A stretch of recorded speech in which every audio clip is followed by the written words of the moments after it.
નમસ્કાર મિત્રો, જય સિયારામ। હું યશ નિમ્બાર્ક આપ સૌનું સ્વાગત કરું છું મિત્રો અમારી યુટ્યુબ ચેનલ યશ નિમ્બાર્ક પર। મિત્રો, આજના આપણા વિડીયોમાં આપણે જોવા જઈ રહ્યા છીએ કુંભ રાશિનું આવનારા સપ્તાહ 11 ઓગસ્ટથી 17 ઓગસ્ટનું રાશિ ભવિષ્ય। તો મિત્રો, જો આપે અમારી યુટ્યુબ ચેનલ યશ નિમ્બાર્કને સબસ્ક્રાઈબ ન કરી હોય તો ફટાફટ સબસ્ક્રાઈબ કરો અને બેલ આઇકનને ઓલ ઉપર સેટ કરો, જેથી આપને આવનારા અમારા હરેક વિડીયોના નોટિફિકેશન મળતા રહે। તથા મિત્રો, જો આપને મારું આજનો આ વિડીયો ગમે તો મારા વિડીયોને લાઇક કરજો, વધારેમાં વધારે લોકો સુધી શેર કરજો અને કોમેન્ટમાં પોતાના પ્રશ્નો પૂછી શકો છો। તો ચાલો શરૂ કરીએ આપણો આજનો આ વિડીયો કુંભ રાશિનું આવનારા સપ્તાહનું રાશિ ભવિષ્ય।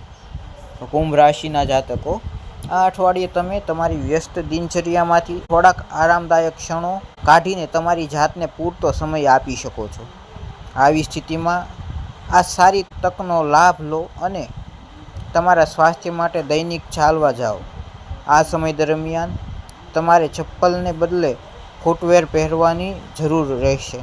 આ અઠવાડિયે તમને પૈસાની ખોટ થઈ શકે છે, જેના કારણે જે લોકો અત્યાર સુધી ખર્ચામાં બિનજરૂરી રીતે પૈસાનો વ્યય કરી રહ્યા હતા, તેઓ હવે જીવનમાં પૈસાના વાસ્તવિક મહત્વને સમજી શકશે। એવી શંકાઓ છે કે આ અઠવાડિયે આવી ઘણી પરિસ્થિતિઓ ઊભી થશે જ્યાં તમને અચાનક આર્થિક સહાયની જરૂર પડશે, પરંતુ આ સમય દરમિયાન તમારી પાસે પૂરતા પૈસા રહેશે નહીં, કારણ કે તમે પહેલાથી જ ખર્ચ કરી લીધો હશે। આ અઠવાડિયે પરિવારના સભ્યો સાથે બહાર જમવા જવા અથવા તો મૂવી જોવાથી તમને આરામ મળશે અને તમને ખુશી મળશે। ઉપરાંત આ અઠવાડિયું તમને જોઈતા લોકો સાથે ભેટો વ્યવહાર માટે વિશેષ સારું બનશે। તમારી રાશિનું ચિહ્ન આ અઠવાડિયે લવ લાઈફમાં ભળી ગયું છે, પરંતુ સારા પરિણામ મળે તેવી સંભાવનાઓ છે, કારણ કે આ સમય દરમિયાન તમારે તમારી લવ લાઈફને સુધારવા માટે વધુ પ્રયત્ન કરવા પડશે। તે જ સમયે તમારે તમારા પ્રેમી પાસે વધુ અપેક્ષા કરવાનું પણ ટાળવું પડશે।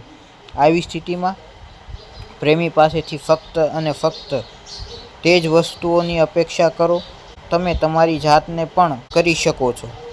આ અઠવાડિયે તમારે તમારા વ્યવસાયિક ક્ષેત્રમાં નિર્ણય લેવા માટે વધુ સાવચેત રહેવું પડશે, કારણ કે આ સમયે તમને તમારી કારકિર્દીમાં સારા પરિણામ આવશે, પરંતુ વધુ સારા કરતા જોતા તમે અંદરથી જ થોડી ભાવનાશીલતા અનુભવશો।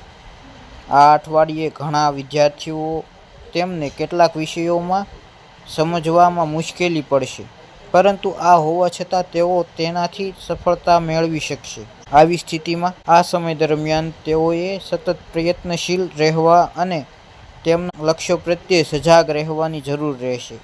તમારી ચંદ્ર રાશિ મુજબ ગુરુનું 5મા ભાવમાં હાજરી હોવાના કારણે તથા શનિનું બીજા ભાવમાં હાજરી હોવાના કારણે આ અઠવાડિયે તમને પોતાના વ્યવસાયિક જીવનમાં નિર્ણયો લેવા મામલે વધારે સાવધાની રાખવી પડશે, કારણ કે આ સમય એમ તો કારકિર્દીમાં તમને સારા પરિણામ આપી શકશે। તો આજના વિડીયોમાં આટલું જ। ફરી મળીએ નવા વિડીયોમાં।